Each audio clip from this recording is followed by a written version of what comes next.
ایک ایسا آدمی جو الیکشن جیت کر نہیں بلکہ سسٹم کے اندر سے پاور میں آیا. نہ اسے کوئی کوٹ ہٹا سکتی تھی نہ ہی کوئی پریزیڈنٹ.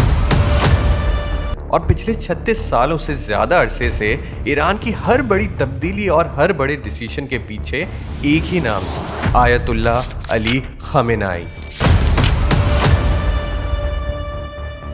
لیکن سوال یہ ہے کہ مڈل ایسٹ کا سب سے پاورفل لیڈر یو ایس کا سب سے بڑا دشمن کیسے بن گیا؟ Who is your worst enemy, Mr. President? دشمن اصلی ایران کیست؟ امریکہ. اور آخر کیسے امریکہ نے اسرائیل کے ساتھ مل کر 30 بنکر بسٹر میزائل اس کے کمپاؤنڈ پر داغ کر اسے ہلاک کر دیا؟ آئیے جانتے ہیں آیت اللہ علی خامنہ ای اور امریکہ اسرائیل کے بیچ کے اس وار کو دی ٹروتھ ڈائریز میں. 28 فروری 2026 امریکہ اور اسرائیل مل کر ایران پر حملہ کرتے ہیں اور ایران کے سپریم لیڈر آیت اللہ علی خامنہ ای کو ہمیشہ کے لیے مار دیتے ہیں. پر دنیا کی سب سے بڑی سپر پاورز کو آخر اس ایک شخص سے اتنا خوف کیوں تھا؟ اسے سمجھنے کے لیے ہم نے سب سے پہلے جاننا ہوگا آیت اللہ علی خامنہ ای کو. آیت اللہ علی حسینی خامنہ ای 19 اپریل 1939 کو ایران کے شہر مشہد میں پیدا ہوئے. ان کا تعلق ایک مذہبی خاندان سے تھا. بچپن سے ہی انہیں صرف مذہب میں ہی نہیں بلکہ ہسٹری، لٹریچر اور پرشین پوئٹری میں بھی انٹرسٹ تھا. خامنہ ای کی زندگی کا ٹرننگ پوائنٹ تب آیا جب وہ 1958 میں ایران کے شہر قم شفٹ ہوئے. یہاں ان کی ملاقات روح اللہ خمینی سے ہوئی جو ان کے استاد بن گئے. دراصل روح اللہ خمینی ایران کے سب سے بڑے مذہبی اور انقلابی لیڈر تھے. ان کی موومنٹ کی بنیاد ہی اینٹی امریکہ اور اینٹی اسرائیل سوچ پر رکھی گئی تھی. اس کی وجہ یہ تھی کہ 1953 میں امریکہ کی خفیہ ایجنسی CIA نے سازش کر کے ایران کے پرائم منسٹر مصدق کی حکومت کو گرا دیا تھا اور اپنے پسندیدہ شاہ کو طاقت دے دی تھی تاکہ وہ ایران کے آئل پر قبضہ رکھ سکیں. خمینی کا ماننا تھا کہ شاہ اصل میں امریکہ اور اسرائیل کی ایک کٹ پتلی ہے. انہوں نے اپنی موومنٹ میں امریکہ اور اسرائیل دونوں کو سب سے بڑا دشمن قرار دیا اور ان کے خلاف بغاوت کو اپنا مقصد بنا لیا تھا. جس وقت آیت اللہ علی خامنہ ای روح اللہ خمینی سے ملے اس وقت ایران پر اسی شاہ رضا پہلوی کی حکومت تھی اور آیت اللہ علی خامنہ ای نے اپنے استاد روح اللہ خمینی کے نقش قدم پر چلتے ہوئے شاہ اور اس کے پیچھے کھڑی امریکن طاقت کے خلاف بغاوت شروع کر دی. خامنہ ای کا ماننا تھا کہ یہ بڑی طاقتیں چھوٹے ملکوں کے ریسورسز لوٹتی ہیں اور وہاں اپنی مرضی کی حکومتیں بناتی ہے جیسا کہ امریکہ نے 1953 میں ایران میں کیا تھا. کٹ پتلی شاہ نے بھی عوام کی آواز دبانے کے لیے جو ظلم کیے اس نے شاہ کے خلاف بغاوت کی آگ کو اور بھڑکا دیا. 9 اپریل 1978 کو شاہ ایران نے بڑے غرور سے ایک تقریر کی اور کہا کہ میرے پاس 7 لاکھ کی طاقتور فوج ہے.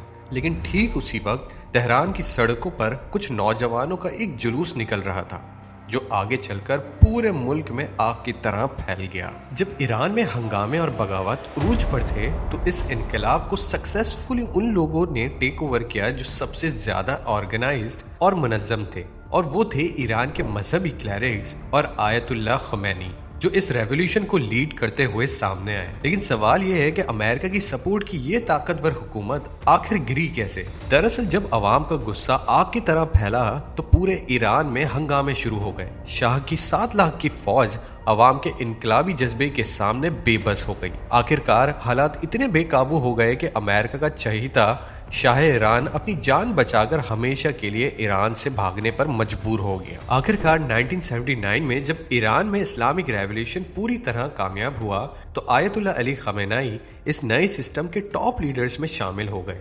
انقلاب کے فوراً بعد ہی انہیں پہلی پروویژنل گورنمنٹ میں ڈپٹی ڈیفنس منسٹر اور تہران کے جمعے کی نماز کا امام بھی بنا دیا گیا. پر امریکہ کے لیے یہ کسی خوفناک خواب سے کم نہیں تھا.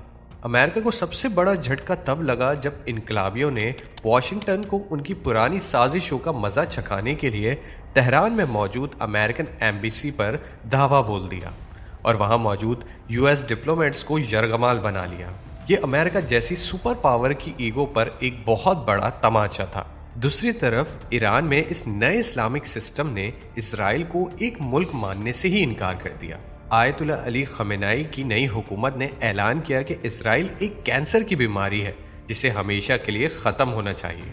اسی کے کچھ عرصے بعد 27 جون 1981 کو خامنہ ای پر ایک خوفناک جان لیوا حملہ ہوا جب وہ ابو ذر مسجد میں خطبہ دے رہے تھے تو ان کے سامنے رکھے ایک ٹیپ ریکارڈر میں سے اچانک سیٹی بجنے کی آواز آئی اور اگلے ہی پل ایک بھاری بم بلاسٹ ہوا۔ اس دھماکے کی وجہ سے ان کے لنگز اور ووکل کورڈز کو شدید نقصان پہنچا اور ان کا سیدھا ہاتھ ہمیشہ کے لیے پیرالائز ہو گیا۔ اسی سال وہ ایران کے پریزیڈنٹ بن گئے اور لگاتار 2 ٹرمز تک اسی عہدے پر رہے۔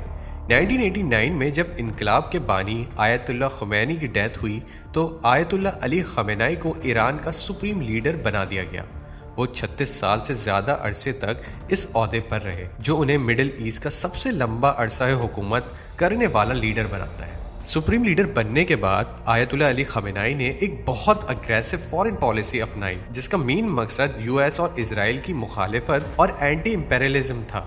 وہ اسرائیل کو ایک کینسر کی بیماری اور پاگل کتے کے ناموں سے تشبیہ دیتے اور انہوں نے اعلان کیا تھا کہ اسرائیل 25 سال کے اندر ختم ہو جائے گا۔ انہوں نے اوپنلی ڈیتھ ٹو امریکہ اور ڈیتھ ٹو اسرائیل کے نعروں کو آفیشلی اسٹیٹ پالیسی کا حصہ بنا لیا۔ دنیا بھر میں اپنی پاور بڑھانے کے لیے انہوں نے ایکسس آف ریزسٹنس بنایا۔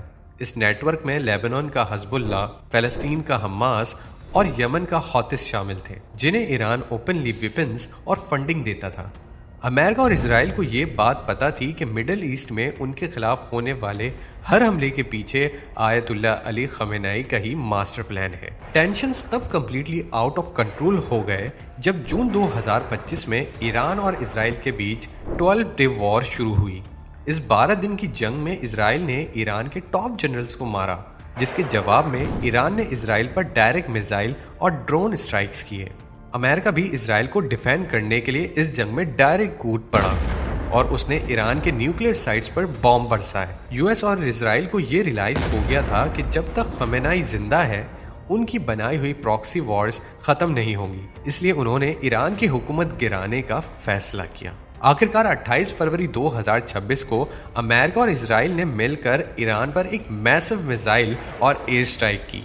اس ہولناک حملے میں آیت اللہ علی خامنہ ای اپنی ایک بنکر آفس میں US اسرائیل کے بنکر بسٹرز میزائل کا نشانہ بن کر مارے گئے۔ ایک عام طالب علم سے لے کر مڈل ایسٹ کا سب سے طاقتور انسان بننے تک کا ان کا سفر آخر کار 28 فروری 2026 کو امریکہ اور اسرائیل کے میزائلز کے ساتھ ختم ہو گیا اور ان کی موت نے پوری دنیا اور مڈل ایسٹ کی جیو پالیٹکس کو ہمیشہ کے لیے بدل کر رکھ دیا۔